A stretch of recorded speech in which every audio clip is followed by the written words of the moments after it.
사랑하는 성도 여러분, 여러분은 어릴 적에 어떤 놀이를 하며 어린 시절을 보내셨습니까?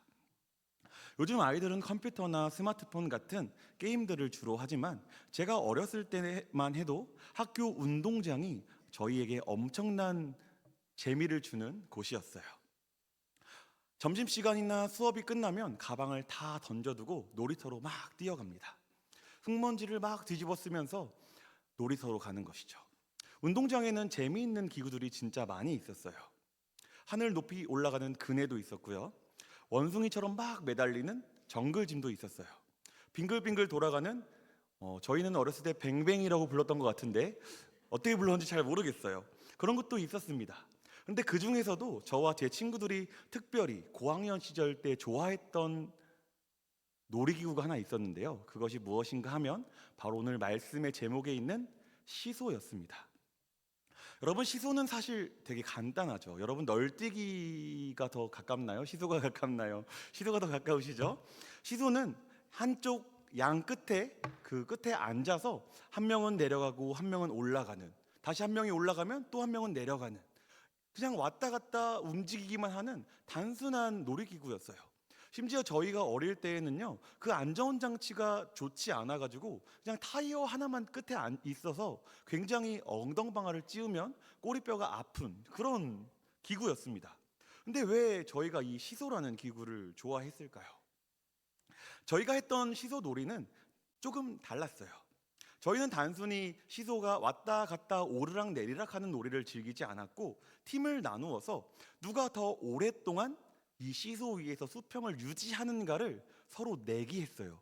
그냥 게임하지 않았고요. 끝나고 나서 아이스크림 내기, 뭐 과자 내기 이런 것을 했습니다.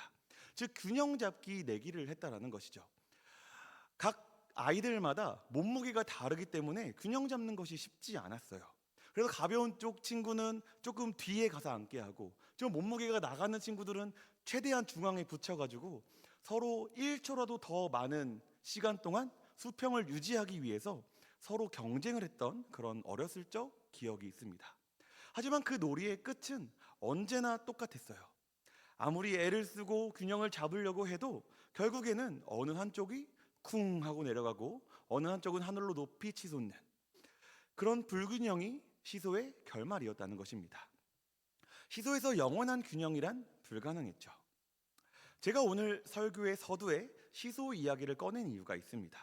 오늘 우리가 함께 읽은 본문 말씀이 우리 신앙에도 결코 균형을 잡을 수 없는 두 가지를 소개하고 있기 때문에 그렇습니다.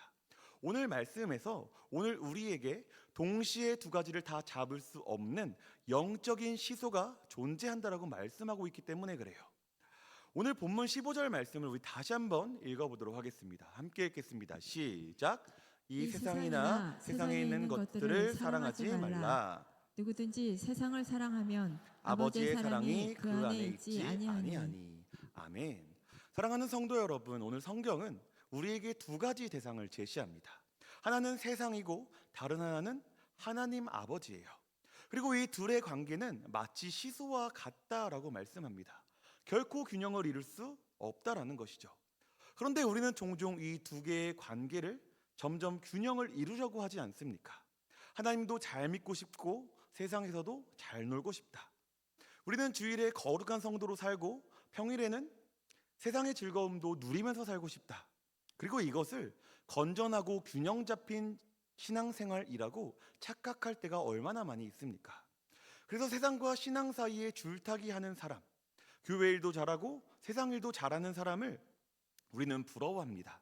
그러나 오늘 성경은 단호하게 선언하고 있어요.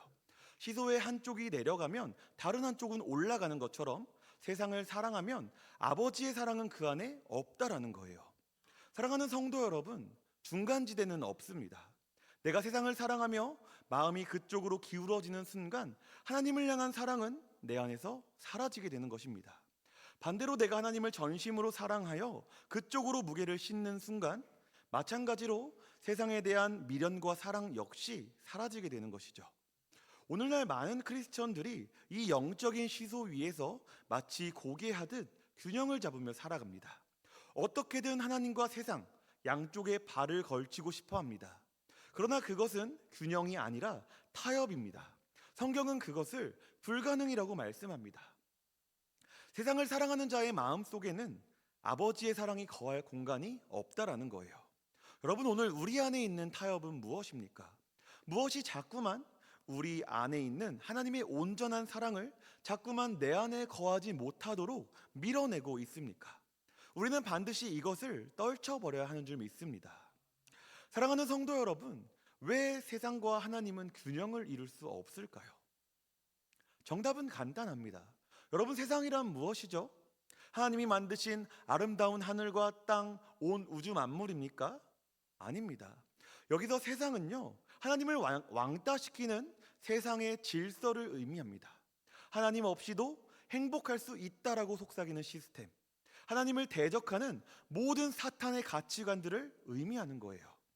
그래서 이 세상은요, 우리에게 끊임없이 거짓말을 합니다. 더 많이 가져야 행복해, 더 높아져야 안전해, 내 욕망대로 사는 게 진정한 자유야. 너무나도 달콤한 속삭임을요, 우리에게 끊임없이 내뱉습니다. 그리고 이 거대한 시스템 속에 우리가 마음을 빼앗기는 바로 그 순간, 우리는 당연하게도 하나님과 원수가 되어가는 것입니다. 오늘 사도 요한은 세상이 우리를 유혹하는 구체적인 무기 3가지를 오늘 16절에서 폭로하고 있습니다. 먼저 육신의 정욕입니다. 우리는 이 단어를 들으면 흔히 단순히 식욕이나 성적인 욕망 같은 본능적인 것들만 떠올리기 쉽습니다. 하지만 성경이 말하는 육신은 단순히 우리의 몸만을 의미하는 것이 아니라 하나님을 떠난 타락한 본성을 의미합니다. 쉽게 말해서 내 기분, 내 감정, 내 만족이 곧 우리의 법이 되는 것을 말하는 것이죠. 하나님의 말씀이 참으라고 말씀하지만 내 속에서는 내가 지금 화가 나는데 어떻게 참아? 라고 소리치는 거예요. 말씀은 섬기라고 말하는데 내가 왜 손해를 보면서 섬겨야 돼? 라고, 나도 대접받고 싶어 라고 반항하는 겁니다. 우리 안에 있는 육신의 정욕은요, 끊임없이 지금 당장의 만족을 요구합니다. 지금 예배를 드리는 이 기쁨보다 당장의 늦잠이 더 중요하고요, 거룩한 절제보다 당장의 쾌락이 더 중요하다고 속삭입니다. 하나님이 주시는 기쁨보다 지금 당장 내 목을 축여줄 세상의 자극적인 것들이 더 찾게 되어지는 것, 이것이 바로 우리를 하나님에게서 멀어지게 만드는 육신의 정욕입니다. 둘째로 안목의 정욕이 있습니다. 이것은 눈에 보이는 화려한 겉모습에 현혹되는 것이죠. 여러분, 세상을 보면 얼마나 아름답고 화려한 것들이 많이 있습니까? 눈에 보기에 좋은 것들이 얼마나 많이 있으세요? 여러분, 차를 타고 길을 가다 보면 옆에 좋은 차들이 딱 서 있을 때 어떤 마음이 드십니까? 저만 그런지 잘 모르겠으나 저는 그 차를 갖고 싶더라고요. 그 차를 타고 싶어요. 옆에 스포츠카, 고급 세단, 벤츠라도 옆에 서 있으면 와, 나도 저 차 한번 언제 타보려나 라는 마음을 순식간에 제 마음속에 스쳐 지나가는 거예요. 여러분, 우리가 사는 집 너무 좋지 않습니까? 근데 다른 집에 가서 더 좋은 집에 우리가 집들이를 가게 되면 어떻죠?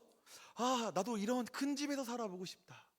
여러분, 이것이 우리의 마음속에 자꾸만 우리를 유혹하는 안목의 정욕인 것입니다. 여러분, 우리 아이들은 어떤지 아세요? 어느 날 우리 친구들 중에 한 명이 스마트폰을 새 폰으로 바꿔와요. 요즘 새로 나오는 아이폰 최신형 이런 걸 갖고 오면 아이들 주변으로 다 모든 아이들이 모입니다. 왜 모일까요? 나도 그 폰 갖고 싶어서 모이는 거예요.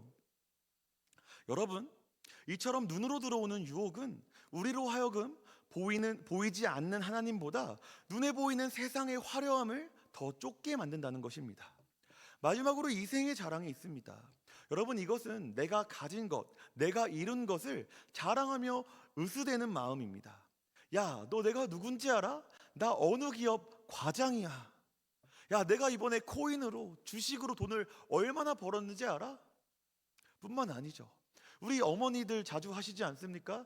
야, 우리 아들이 이번에 어느 대학교에, 어느 기업에 취직했는지 알아? 자기의 힘으로 모든 것을 이룬 마냥 자랑할 때 우리는 하나님께서 우리에게 주신 모든 것들을 무시하고 하나님의 은혜를 잊어버린다는 거예요. 사랑하는 성도 여러분, 오늘날 이 유혹이 얼마나 강력합니까?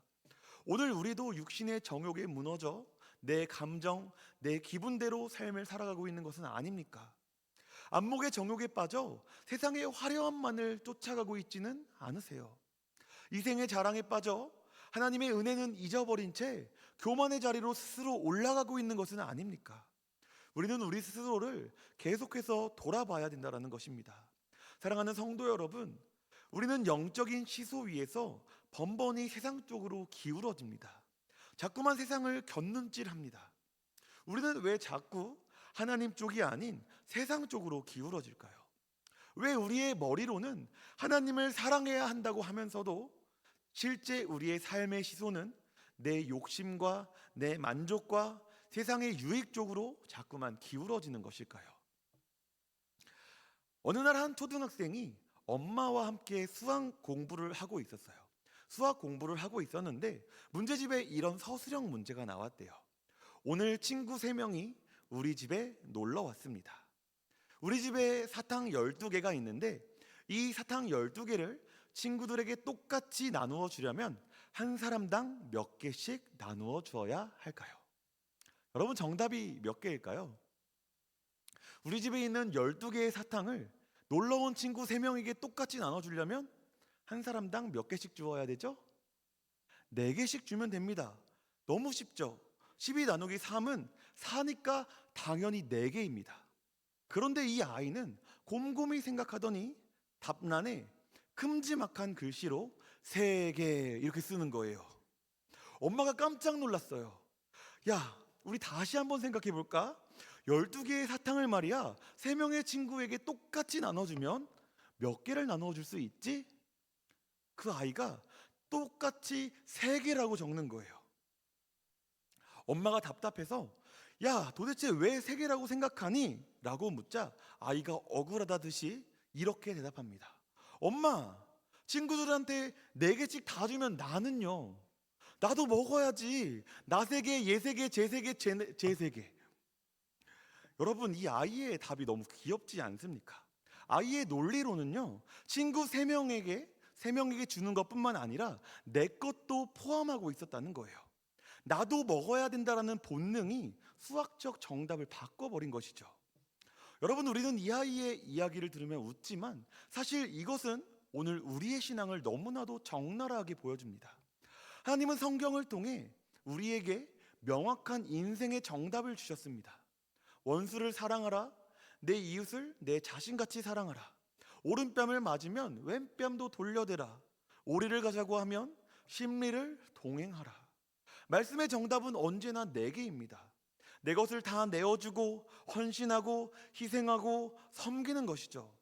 하지만 우리는 우리의 삶의 계산기 앞에서 결정적인 순간에 자꾸만 3개라고 적고 있다라는 거예요. 그리고 하나님께 항변합니다. 하나님, 다 주고 나면 저는요? 저도 좀 살아야죠. 저도 좀 먹어야죠. 제 자존심도 좀 챙겨야 되지 않겠습니까? 저도 세상에서 좀 누려야 되지 않겠습니까? 남들 다 즐기는데 저도 이만큼은 즐겨야 되지 않겠습니까? 여러분, 우리가 왜 자꾸만 세상 쪽으로 기울고 있습니까? 내 안에 있는 자기 중심성 때문에 그렇습니다. 나도 먹어야 한다라는 이 강력한 자아의 욕구가 말씀의 정답을 알면서도 외면하게 만들고 결국 세상의 방식과 타협하게 만드는 것이에요. 우리가 하나님의 말씀을 우리의 삶에서 이루어 가려고 끊임없이 노력하지 않는 이상 우리는 이 아이처럼 자꾸만 자기중심적인 이기적인 논리에 빠지게 되고 우리가 써내는 인생의 답안지는 전부 다 틀린 답이 될 수밖에 없다라는 거예요. 더 무서운 것은 무엇인지 아십니까? 이렇게 틀린 답이 나 혼자면 그나마 다행인데 우리 주변 사람들에게까지 예수 그리스도의 진리를 왜곡시킨다는 것입니다. 야, 예수 믿는 사람들도 별 수 없네. 똑같이 욕심내고 똑같이 누리려 하고 똑같이 싸우고 있네. 여러분, 세상 사람들이 교회 안에 우리를 보며 이렇게 말한다면요, 우리는 지금 3개라는 오답을 쓰고 있는 것입니다. 말씀을 듣고 은혜 받아 눈물을 흘리지만 예배당 문을 나서는 그 순간 모든 말씀을 뒤로 한 채 나도 먹어야지, 나도 누려야지, 내 것도 있어야지라는 세상의 방식대로 살아가는 모습이 오늘 우리 안에 있다라는 거예요. 사랑하는 성도 여러분, 하나님을 사랑하는 자는 어떤 사람입니까? 단순히 교회에 열심히 나오는 사람이 아닙니다. 하나님을 사랑하는 자의 증거는 바로 말씀을 사랑하여 말씀의 정답대로 살아내는 것입니다. 우리의 믿음은 말씀을 아는 필기 시험으로만 평가받지 않습니다. 더 나아가 말씀을 삶에서 살아내는 실기 시험까지만 통과해야만 하는 것입니다.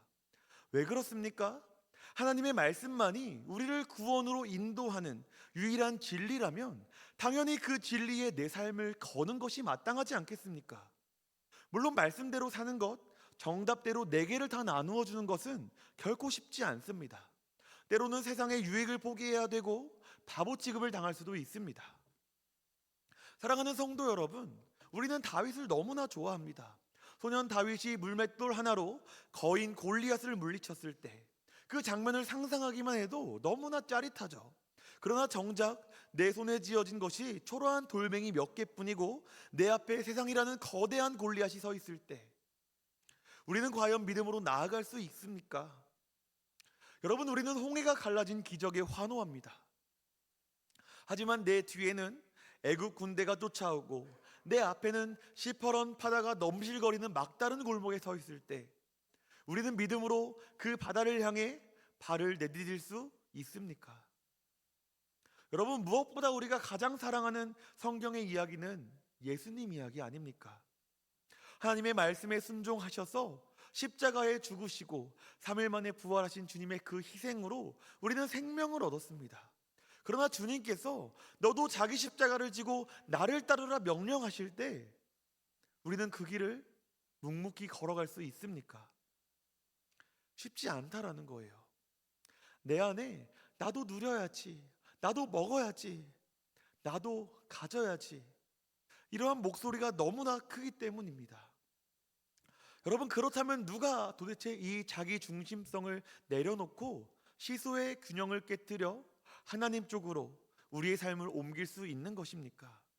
누가 손해를 감수하며 말씀대로 삶을 승리할 수 있겠습니까? 정답은 하나입니다. 자신이 하나님의 사랑을 얼마나 크게 입었는지 깨닫는 사람만이 가능하다라는 거예요. 사랑하는 성도 여러분, 아주 쓰고 맛이 없는 약이 있어요. 이 약을 도대체 누가 먹을까요? 자신이 심각한 병에 걸렸다는 사실을 아는 자만이, 그리고 그 약을 먹어야만 그 심각한 병이 낫는다는 사실을 아는 사람만이 입에 쓰고 고통스러운 약일지라도 기꺼이 삼키는 것입니다. 마찬가지로 지금 내 모습이 죄로 얼룩져 있음을 뼈저리게 아는 사람, 내 욕심대로 나도 먹어야지 하면서 살다가 결국 영원한 죽음에 이를 수밖에 없다라는 사실을 깨달은 자만이 말씀을 생명줄로 붙들고 삶을 살아갈 수 있다라는 것입니다. 무엇보다도 그런 나를 살리기 위해 하나님께서 치르신 대가가 무엇인지 아는 사람이 말씀을 붙듭니다. 하나님은 우리에게 4개씩 다 나누라고 명령만 하지 않았어요. 하나님께서는 먼저 하나뿐인 아들 예수 그리스도를 우리에게 전부 주신 줄 믿습니다. 십자가 위에서 물과 피를 다 쏟으시기까지 남김없이 다 나누어 주신 줄 믿습니다. 세상에 주는 그 사탕 하나 더 먹는 것보다 나를 살리신 아버지의 이 사랑이 비교할 수 없을 만큼 더 크고 귀하다는 사실을 체험한 사람만이 비로소 세상이라는 시소에서 내려와 온전히 하나님께 우리의 모든 것들을 맡겨드리며 하나님을 선택할 수 있는 것입니다. 여러분, 말씀을 지키는 것은 의무가 아닙니다. 그것은 나를 살리신 사랑에 대한 바른 반응인 것입니다. 주님이 나를 사랑하셔서 나를 위해 전부를 주셨는데 내가 주님 말씀대로 사는 것이 무엇이 아깝겠습니까? 이 고백이 터져나올 때 우리는 비로소 말씀대로 삶을 살아갈 힘을 얻게 되는 것입니다. 말씀을 맺도록 하겠습니다. 사랑하는 성도 여러분, 오늘 오후 여러분의 삶의 시선은 어디로 기울어져 있습니까? 우리 인생의 수많은 문제 속에서 우리는 어떤 답을 적어내고 있습니까? 나도 좀 챙겨야 한다, 나도 좀 살아야 한다라는 세상의 오답입니까? 아니면 지금 내가 손해를 보더라도 말씀대로 살겠다. 주님이 내 전부다라는 믿음의 정답입니까? 우리는 스스로 속여서는 안 됩니다. 세상의 가치를 쫓으며 동시에 하나님을 사랑할 수는 없는 거예요. 세상을 사랑하는 자에게는 아버지의 사랑이 거할 자리가 없습니다. 오늘 이 시간 세상과 하나님 사이에서 아슬아슬하게 균형을 잡으려는 시도하지 마시고 확실하게 하나님 쪽을 선택하십시오. 세상은 우리를 잠시 즐겁게 할지 모르나 결국 희소처럼 땅으로 곤두박질치게 만들 것입니다. 그러나 하나님의 말씀은 우리를 영원한 하늘 생명으로 인도하여 주신다는 사실을 믿으시기를 바랍니다. 오늘 하루 그리고 이번 한 주간을 살아갈 때 세상의 유혹이 다가올 때마다 나를 사랑하사 독생자를 주신 그 아버지의 그 크신 사랑을 기억하십시오. 그리고 그 사랑의 힘으로 내 안의 욕심을 이기시고 나는 주님을 사랑합니다라는 삶의 고백으로 삶을 승리하시기를 주님의 이름으로 축복합니다. 우리 시간 함께 찬양하며 기도하도록 하겠습니다.